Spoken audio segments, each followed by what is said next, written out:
அனைவருக்கும் வணக்கம். கல்வி கண் திறந்த பெருந்தலைவர் காமராஜரின் பிறந்த நாள் கல்வி வளர்ச்சி நாளாக கொண்டாடப்படுகிறது.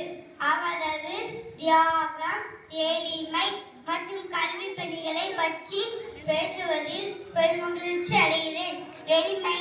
இந்திய நன்னாளில் தமிழக மக்களின் மனதில் நீங்காத இடம் பிடித்த தர்ம வீரர், கல்விக்கண் திறந்த பெருந்தலைவர் காமராஜரின் அவர்களை பற்றி பேசுவதில் பெருமகிழ்ச்சி அடைகிறேன்.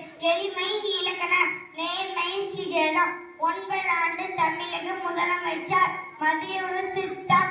படிக்காத வேறு கிங்மேக்கர்.